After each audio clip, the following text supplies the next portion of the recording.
Good evening everyone. Today I have bring a life saving topic that is heart attack. ठीक है, life saving क्यों बोला? क्योंकि ज़्यादातर लोगों का जो डेथ हो रहा है वो ड्यू टू हार्ट अटैक की वजह से हो रहा है।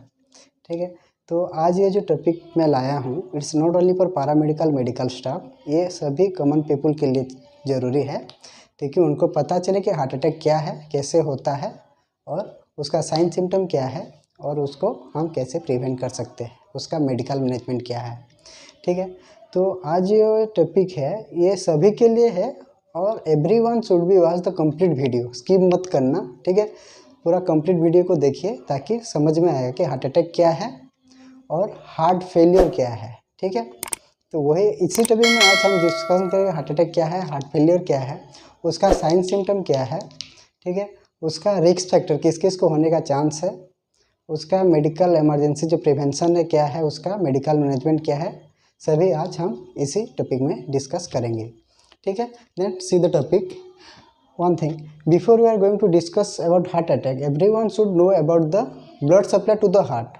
ठीक है, तो क्या जानना चाहिए, क्योंकि एवरी ह्यूमन ऑर्गन जो हमारे बॉडी में जो सभी ऑर्गन है सबको highly rich oxygen blood supply चाहिए। ठीक है, to do their proper function.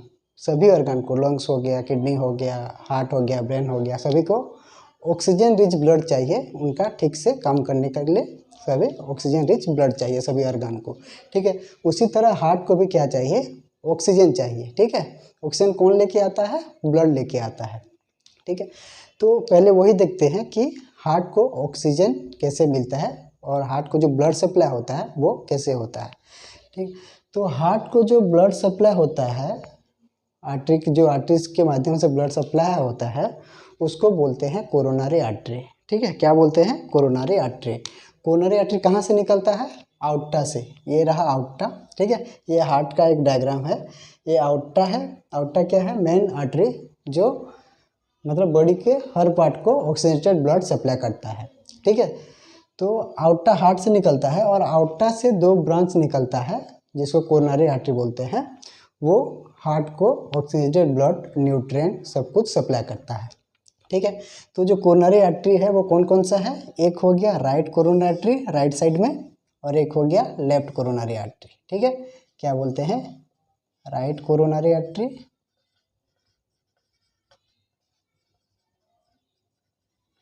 और सॉरी ये तो लेफ्ट साइड का हो गया, ये लेफ्ट साइड का और ये राइट कोरोनरी आर्टरी। ठीक है, राइट साइड का कोरोनरी आर्टरी क्या करता है, हार्ट का जो राइट साइड का पार्ट है उसमें ब्लड सप्लाई करता है, और लेफ्ट कोरोनरी आर्टरी हार्ट का जो लेफ्ट साइड का, वो लेफ्ट साइड को ऑक्सीजन ब्लड सप्लाई करता है। ठीक है, फिर ये राइट कोरोनरी आर्टरी नीचे से आके फिर से इधर डिवाइड हुआ है, उसको बोलते हैं राइट मार्जिनल आर्टरी। क्या बोलते हैं, राइट मार्जिनल आर्टरी। ठीक है, उसी तरह लेफ्ट साइड का कोरोनरी आर्टरी डिवाइड हुआ है। ठीक है, इसको बोलते हैं सर्कमफ्लेक्स आर्टरी, सर्कमफ्लेक्स आर्टरी। ये हार्ट का जो बैक साइड है उसको ब्लड सप्लाई करता है। फिर ये राइट मार्जिनल आर्टरी, ये वाला जो, ठीक है, सॉरी लेफ्ट मार्जिनल आर्टरी।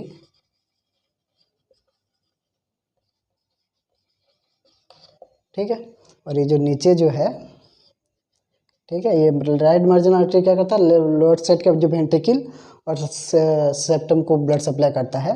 और ये नीचे वाला जो एक आया है ब्रांच उसको बोलते हैं लेफ्ट एंटीरियर डिसेंडिंग आर्टरी। ठीक है, तो उसको हम जो CGPT से क्लास में हम लोग देखेंगे, इस लोग का सब शॉर्ट फॉर्म में आता है। ठीक है, RCA, ठीक है, RMCA ये होता है राइट मार्जिनल कोरोनरी आर्टरी। ठीक है, RMCA ये उसका फुल फॉर्म है। ठीक है, फिर ये LCA लेफ्ट कोरोनरी आर्टरी। ठीक है, ये लेफ्ट सर्कमफ्लेक्स आर्टरी LCX लिखते हैं। ठीक है, और left marginal artery, left marginal coronary artery बोलते हैं LMCA। ठीक है, और ये है LED, left anterior descending artery. ठीक है। तो यही सब आर्टरी लोग, जो आर्टरी का ब्रांच है, ये सब ब्लड सप्लाई करता है हार्ट को। क्या क्या ब्लड सप्लाई में क्या आता है? ऑक्सीजन आता है, न्यूट्रिएंट आता है, ठीक है। तो अभी ये हो गया। अभी देखेंगे हार्ट अटैक क्या होता है। इसी में ही आर्टरी का जो ब्लड सप्लाई होता है, इसी में ही हार्ट अटैक का मीनिंग छुपा हुआ है, वही देखेंगे, ठीक है। हार्ट अटैक का मतलब क्या है? जो हार्ट में जो ब्लड सप्लाई कर रहा है, ये कोरोनरी आर्टरी सब जो ब्लड सप्लाई कर रहा है, उसी में किसी एक क्लॉट का फॉर्मेशन होने से जो हार्ट, जो कार्डियक मसल को सफिशिएंट ऑक्सीजन नहीं मिलता है, न्यूट्रिएंट नहीं मिलता है, उसी के वजह से हार्ट का जो मसल है उसका डेथ होना को बोलते हैं हार्ट अटैक, और हम मेडिकल टर्म में उसको बोलते हैं मायोकार्डियल इंफ्रैक्शन, ठीक है। तो चलो देखते हैं कि वो क्लॉट कैसे बनता है पहले, ठीक है। ये हो गया, ठीक है। अभी सपोज ये देखेंगे हम राइट कोरोनरी आर्टरी, ठीक है। राइट कोरोनरी आर्टरी में एक क्लॉट फॉर्मेशन हो गया, ठीक है। ये राइट कोरोनरी आर्टरी है, सपोज ये राइट कोरोनरी आर्टरी है। इधर क्या होता है, इनर वॉल में, आर्टरी का जो इनर वॉल में वो क्लॉट फॉर्मेशन होता है। वो क्लॉट कैसे बनता है? एक्चुअली हम लोग का बैड फूड हैबिट की वजह से, अगर हम फैट ज़्यादा खाएंगे, अगर किसी का हाई कोलेस्ट्रॉल होगा, कोलेस्ट्रॉल लेवल हाई होगा, ठीक है, और कैल्शियम, ये तीनों मिलके क्या बनता है? एक प्लेक बनता है, जिसको क्लॉट बोलते हैं। क्या बोलते हैं? प्लेक। ये जो प्लेक है, ये क्या होता है, जो हार्ट का जो कोरोनरी आर्टरी है उधर इनर वॉल में, ठीक है, ये दोनों साइड में फॉर्मेशन होता है क्लॉट, ठीक है। तो ये इसको बोलते हैं आर्थरोस्क्लेरोसिस प्लेक, और थ्रोम्बस भी बोलते हैं। जब ये रप्चर हो जाता है, क्या होता है, प्लेटलेट आके उधर बाइंड हो जाता है और एक बड़ा क्लॉट बना देता है। तो जब क्लॉट फॉर्मेशन हो जाएगा तब क्या होगा, इसका जो कोरोनरी आर्टरी का जो डायमीटर है वो नैरो हो जाएगा, ठीक है। इधर सपोज ये क्लॉट फॉर्मेशन हो गया, ठीक है। तो क्या हुआ, कोरोनरी आर्टरी का जो पहले का जो डायमीटर था वो थिन हो गया और नैरो हो गया, जिसके वजह से सपोज इधर हम लोग का क्लॉट फॉर्मेशन हो गया और ये ब्लॉक हो गया, थिन हो गया। तो इसी पार्ट जो हार्ट का जो इसी पार्ट जो एरिया है, इसको ये वाला हिस्सा, ये वाला ब्रांच ब्लड सप्लाई कर रहा था, तो ये वाला हिस्सा को अभी ब्लड नहीं मिलेगा। ब्लड में क्या है? ऑक्सीजन है, ठीक है। ऑक्सीजन इसी जगह पे नहीं मिलने की वजह से ये जगह का जो मसल है वो क्या होगा? डेथ हो जाएगा, वह नेक्रोसिस हो जाएगा, ठीक है। डेथ होने से क्या होगा, ये मसल का जो हिस्सा है ये प्रॉपर फंक्शन नहीं कर पाएगा, ठीक है। तो उसी को बोलते हैं मायोकार्डियल इंफ्रैक्शन और इस्चेमिक हार्ट अटैक, और हार्ट अटैक भी बोलते हैं उसको, ठीक है। तो अभी देखेंगे ये जो हम लोग इसको एक्चुअली मायोकार्डियल इंफ्रैक्शन बोलते हैं, एमआई बोलते हैं, ठीक है। एक्चुअली न्यू जोनी लोग आते हैं, उनको एमआई का फुल फॉर्म पूछने से बोलते हैं myocardial infraction. It is not infection, sorry, वो लोग बोलते हैं मायोकार्डियल इन्फेक्शन, ठीक है। एमआई का जो फुल फॉर्म अगर किसी न्यू जोनी को पूछोगे तो वो लोग बोलते हैं myocardial infection. It is not infection, it is infraction, ठीक है। Infraction, myocardial infraction. इन्फ्रैक्शन का मीनिंग क्या है? डेथ ऑफ ए सेल और tissue due to lack of oxygen supply, ठीक है। इन्फेक्शन का मतलब किसी सेल और टिश्यू का ऑक्सीजन सप्लाई कम होने की वजह से डेथ होने को हम लोग इन्फेक्शन बोलते हैं। ये सिर्फ हार्ट में नहीं, ब्रेन में भी हो सकता है, किडनी में भी, सभी ऑर्गन में हो सकता है, ठीक है।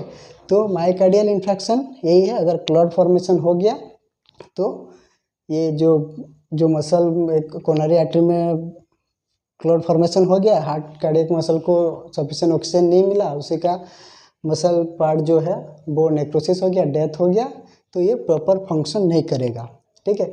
अगर ये एक्यूट स्टेज में है, ठीक है, सपोज हम लोग का जो वेंट्रिकल है, ठीक है, वेंट्रिकल का काम क्या है? Oxygenated blood towards the body को सर्कुलेट करता है, ठीक है। तो लेफ्ट वेंट्रिकल का सपोज ये कोरोनरी आर्टरी लेफ्ट साइड का ब्लॉक हो गया, ठीक है। तो इधर कोरोनरी आर्टरी का जो ब्लॉक हो जाएगा तो लेफ्ट वेंट्रिकल जो है ये सब muscle cell, cardiac muscle cell, ये डेथ हो जाएगा। तो ये डेथ होने से क्या होगा, इसका जो पंपिंग कैपेसिटी है वो कम हो जाएगा, रिड्यूस हो जाएगा। रिड्यूस होने से क्या होगा, जितना अमाउंट का ब्लड सभी ऑर्गन को मिलना चाहिए, ब्रेन को हो गया, किडनी को हो गया, लीवर को हो गया, वाइटल ऑर्गन, जितना अमाउंट का मिलना चाहिए बॉडी में वो नहीं मिलेगा। ठीक है, तब क्या होगा, हम लोग का अलग अलग से साइन सिम्टम दिखाई देगा। ठीक है, अभी देखेंगे उसके क्या क्या साइन सिम्टम दिखाई देगा जब एक हार्ट अटैक होता है। ठीक है, हार्ट अटैक और जो कार्डियक फेलियर एक चीज एक नहीं है, दोनों अलग अलग है। हार्ट अटैक में क्या होता है, एक साइड का कार्डियक मसल अरेस्ट हो गया तो मतलब ये फेलियर हो गया तो क्या होगा, ये हो सकता है, मतलब हार्ट इधर मसल का लेयर डेथ हो गया। ठीक है, और ये एक ही कोरोनरी आर्टरी ब्लॉक है। ठीक है, तो ये वाला हिस्सा डेथ हो गया। ठीक है, उसी के साथ साथ इधर राइट साइड का भी कोरोनरी आर्टरी ब्लॉक हो गया। ठीक है, तो राइट साइड का कार्डियक मसल भी डेथ हो गया।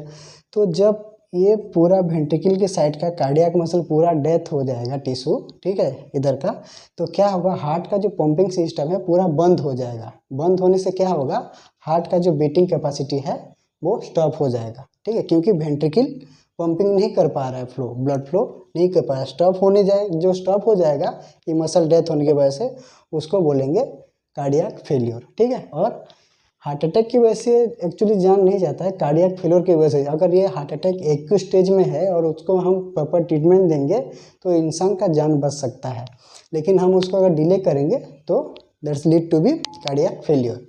ठीक है, तो अभी देखते हैं हार्ट अटैक का जो साइन सिम्टम है वो क्या क्या है।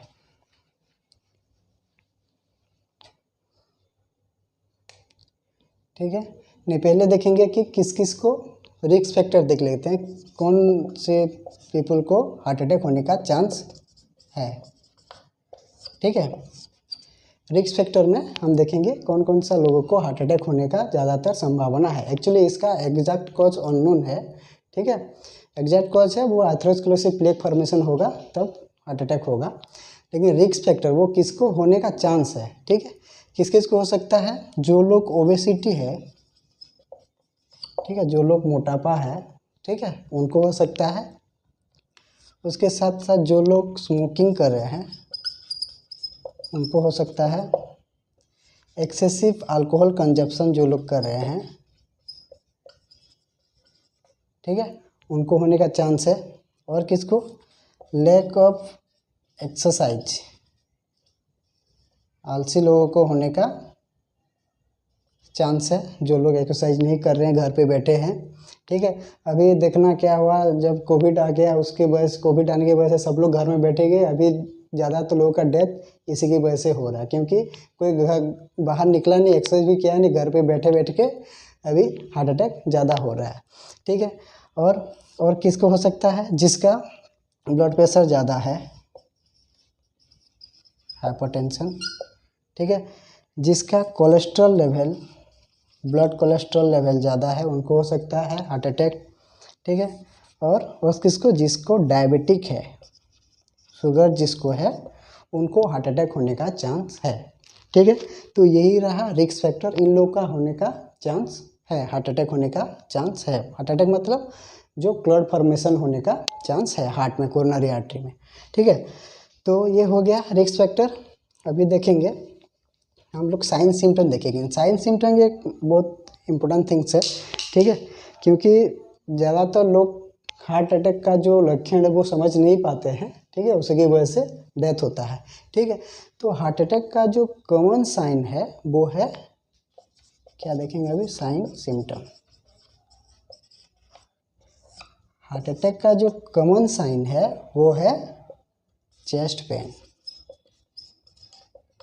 ठीक है, रूरल एरिया में क्या होता है, विलेज एरिया में लोग समझ नहीं पाते हैं ये चेस्ट पेन है या एपिगैस्ट्रिक पेन है, एब्डोमिनल पेन है। ठीक है, वो समझ नहीं पाते हैं बोल के उधर मतलब रूरल एरिया में ज़्यादातर हार्ट अटैक की वजह से डेथ होता है। ठीक है, जहाँ पे अनडेवलप एरिया में ज़्यादातर डेथ होता है। ठीक है, तो देखेंगे कि चेस्ट पेन जो है ये कैसे समझ पाएंगे ये कि हार्ट अटैक की वजह से चेस्ट पेन हो रहा है।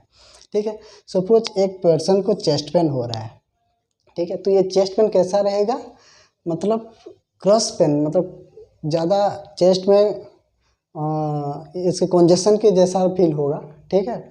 और ये जो पेन है ये रेडिएट होता है, ठीक है।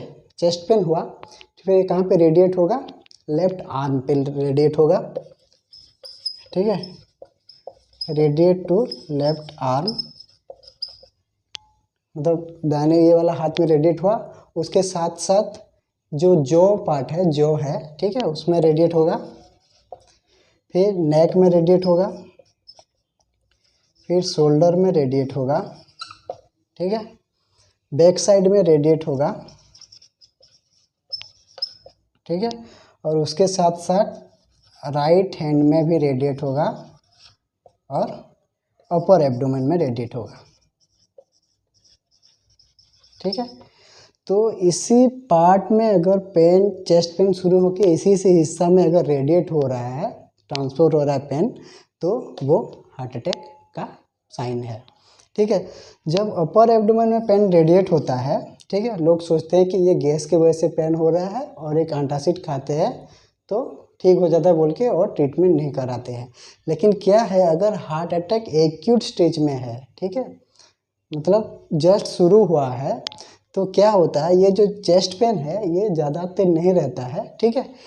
10-15 मिनट का जैसे पेन रहेगा, उसके बाद वो कम हो जाता है, ठीक है। तो क्या हुआ, एक व्यक्ति को चेस्ट पेन हुआ, वो सोच लिया कि ये गैस की वजह से हो रहा है बोल के एक एंटासिड खा लिया, फिर सोच 10-15 मिनट के बाद देखा ये पेन कम हो गया, तो वह क्या करता है, ये गैस की वजह से हो रहा है बोल के मेडिकल जाना छोड़ देता है और आराम से रहता है, ठीक है। तो इसी पेन अगर ऐसा हो रहा है तो तुरंत हॉस्पिटल जाके उसका इलाज कराइए, एक ईसीजी करवाइए और दिखाइए, ठीक है। अगर ठीक है तो ठीक है, अगर 200-300 रुपया खर्चा करने से जान बच सकता है तो वही करना ही अच्छा रहेगा, घर में एंटासिड नहीं खाना है अगर चेस्ट पेन हो रहा है तो, ठीक है। तो पहला साइन यही है, चेस्ट पेन, ठीक है। कहाँ कहाँ पे रेडिएट होता है बोल दिया है, अगर ऐसा पेन हो रहा है तो तुरंत मेडिकल में जाकर ट्रीटमेंट कराइए, ठीक है।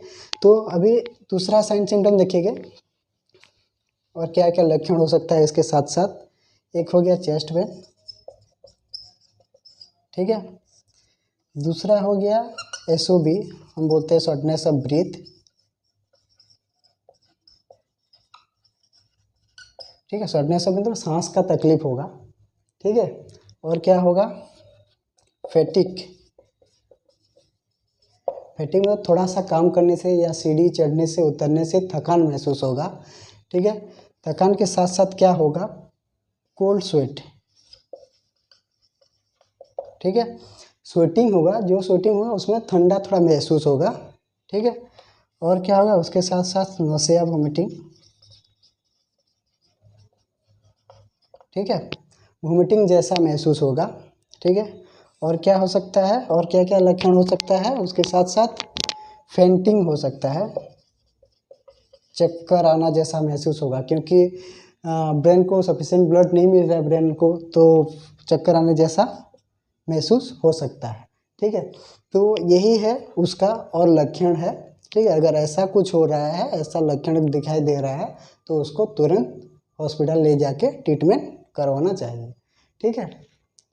तो यही था साइन एंड सिम्टम।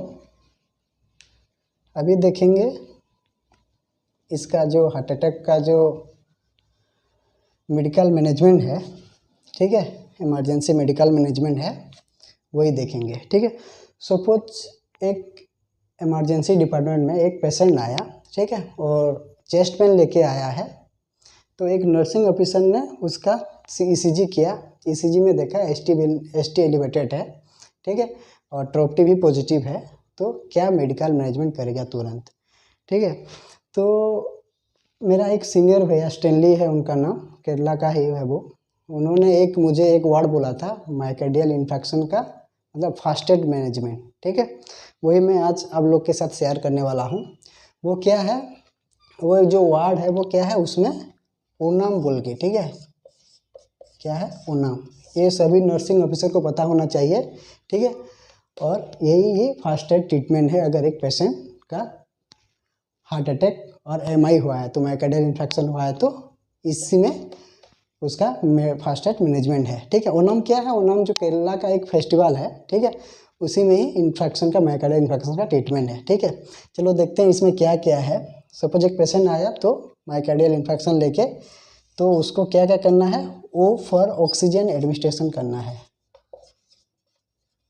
ठीक है, क्या करना है? ऑक्सीजन एडमिनिस्ट्रेशन करना है, फर्स्ट थिंग। ठीक है, दूसरा क्या है? एन है, एन फॉर नाइट्रोग्लिसरीन देना है। ठीक है, नाइट्रोग्लिसरीन क्या है? ये वासोडायलेटर है। ठीक है, जो हम लोग का जो वेसल का जो डायमीटर नैरो हो गया था, ठीक है, ड्यू टू क्लॉट के वजह से, वो क्या करता है? डायलेट करता है वेसल को। ठीक है, ताकि ऑक्सीजन सप्लाई थोड़ा अच्छा से हो हार्ट में। ठीक है, नाइट्रोग्लिसरीन दिया। उसके साथ साथ ए फॉर क्या है? एस्पिरिन।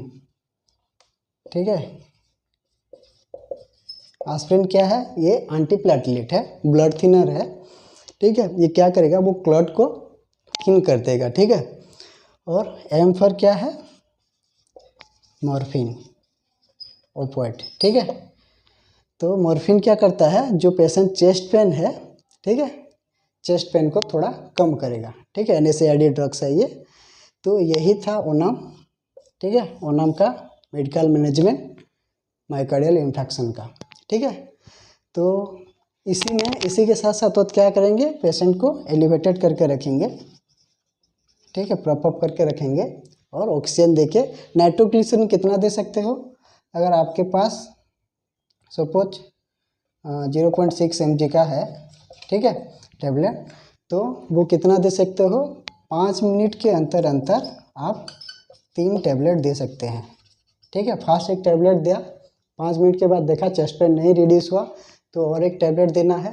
ठीक है, उसके साथ भी अगर नहीं रिड्यूस हुआ तो और एक, मतलब 0.6 mg का आप नाइट्रोग्लिसरीन दे सकते हैं। ऐसे 3 बार दे सकते हैं आप। ठीक है, तो यही था हॉस्पिटल मतलब इमरजेंसी मैनेजमेंट। अभी और एक बात मैं शेयर करना चाहता हूँ, ताकि जो लोग आईसीयू में काम कर रहे हैं, इमरजेंसी में काम कर रहे हैं, उन लोग को हेल्पफुल होगा। ठीक है, वो क्या है? एमआई का जो लोडिंग डोज होता है वो सबको पता होना चाहिए। ठीक है, क्या है? एमआई का लोडिंग डोज। ठीक है, सपोज एक पेशेंट आया इमरजेंसी में, एसटी एलिवेशन एमआई है, उसको कौन कौन सा लोडिंग डोज देना चाहिए ताकि लाइफ सेफ हो पाए। ठीक है, ये एक्चुअली नर्सिंग ऑफिसर लोगों को भी जाना चाहिए और सभी लोगों को, नॉर्मल पीपल लोग को भी जाना चाहिए। अगर जो लोग हाई रिस्क है, ठीक है, जिनको होने का चांस है, ये लोडिंग डोज अगर साथ में भी रखेंगे तो कोई दिक्कत नहीं है। ठीक है, अगर ऐसा कुछ साइन सिम्टम आए तो ये मेडिसिन खा सकते हैं। ठीक है, वो लोडिंग डोज में क्या आता है? 3 मेडिसिन आता है, इम्पोर्टेंस ड्रग्स 3 आता है, लाइफ सेविंग ड्रग्स। वो क्या है? एमआई का लाइफ सेविंग ड्रग्स क्या है? एक है एस्पिरिन, ठीक है, जिसको इकोस्प्रिन बोलते हैं। ठीक है, और एक क्लोपिडोग्रेल। ठीक है, और एक क्या है? एट्रोफास्टाटिन, एट्रोफास्टाटिन। ठीक है, तो ये जो दोनों है ये डबल एंटीप्लेटलेट बोलते हैं। ठीक है, क्लोपिडोग्रेल भी एंटीप्लेटलेट है, इकोस्प्रिन भी, एस्पिरिन भी एंटीप्लेटलेट है। अभी बात ये है कि कितना देना है। ठीक है, इकोस्प्रिन जो देना है, ठीक है, लोडिंग डोज में तुम दे सकते हो 325 mg का इकोस्प्रिन दे सकते हो।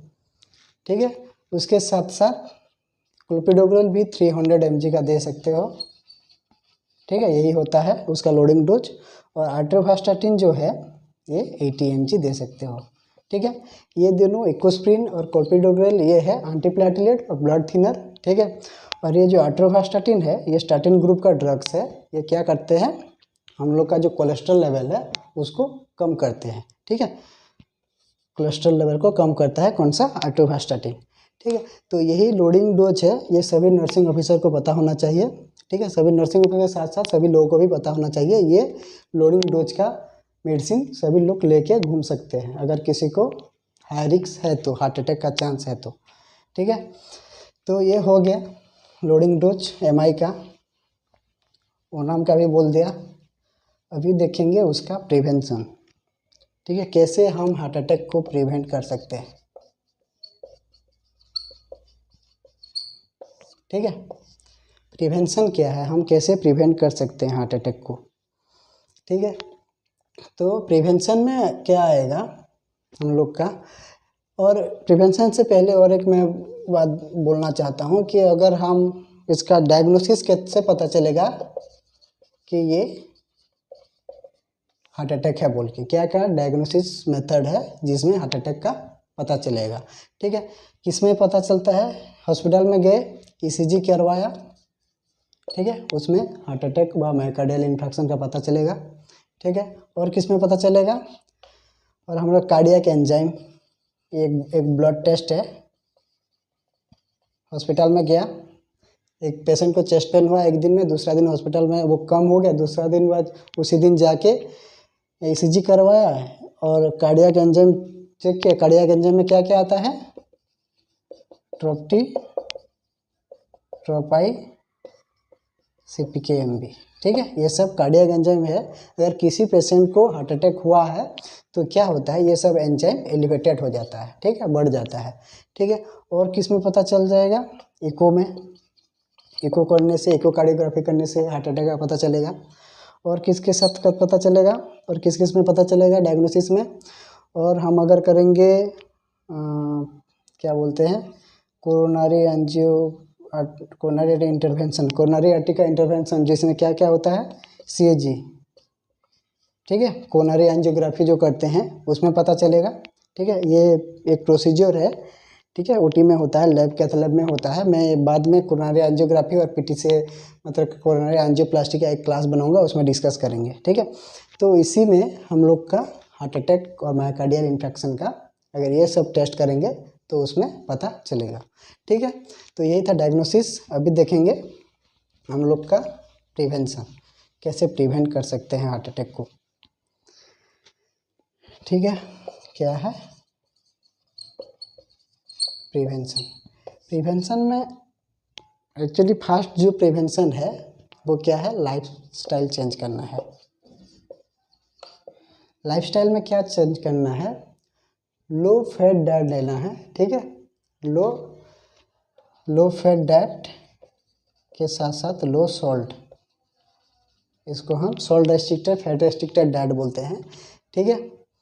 तो डाइट में यही चेंज करना है, ज़्यादा फैट नहीं खाना है, ऑयली फूड ज़्यादा नहीं खाना है, उसके साथ नमक भी ज़्यादा नहीं खाना है, ठीक है। और क्या कर सकते हैं प्रिवेंशन, स्टॉप स्मोकिंग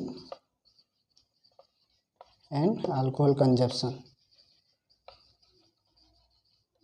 ठीक है, मतलब अल्कोहल और स्मोक को बंद कर देना है टोटली, ठीक है। उसके साथ साथ और कैसे प्रिवेंट हो सकता है, हम लोग का जो ब्लड प्रेशर है,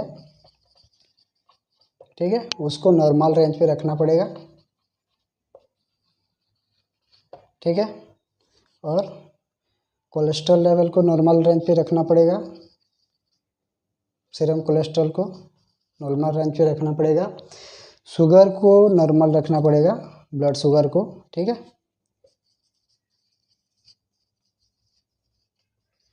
अगर ये सब चीज़ हम फॉलो कर दें तो हार्ट अटैक होने का चांस थोड़ा कम होगा, ठीक है। और एक बात, जो डायबिटिक पेशेंट है, ठीक है, जिसको शुगर हुआ है, ठीक है, उनको जो चेस्ट पेन होता है वो मतलब ऐसे पता नहीं चलता है, ठीक है, क्या बोलते हैं उसको, साइलेंट चेस्ट पेन व साइलेंट किलर चेस्ट पेन बोलते हैं, ठीक है। साइलेंट क्यों बोलते हैं, डायबिटिक का एक कॉम्प्लिकेशन है, ठीक है, क्या बोलते हैं, नेफ्रोपैथी, ठीक है। उसमें क्या होता है, हमारा जो नर्व है वो डैमेज हो जाता है, ठीक है। नर्व डैमेज होने के वजह से जो चेस्ट पेन है, जो पेन है, वो फीलिंग्स नहीं आता है पेन का, ठीक है। तो जो चेस्ट पेन है वो साइलेंट रहता है, तो उन लोग को पता नहीं चलेगा हार्ट अटैक हुआ है बोल के, ठीक है, जो लोग डायबिटिक है, ठीक है। तो यही था प्रिवेंशन, अगर ये सब फॉलो कर लिया, ठीक है। और क्या करना है, इसके साथ साथ रेगुलर एक्सरसाइज करना है, क्या करना है, रेगुलर एक्सरसाइज करना है, एरोबिक हो, ठीक है। एरोबिक एक्सरसाइज भी अगर करेंगे तो दिन में 30 मिनट से 60 मिनट एक्सरसाइज करना है, ठीक है। अगर ये सब हम कर लेंगे तो हार्ट अटैक होने का चांस बहुत कम हो जाएगा।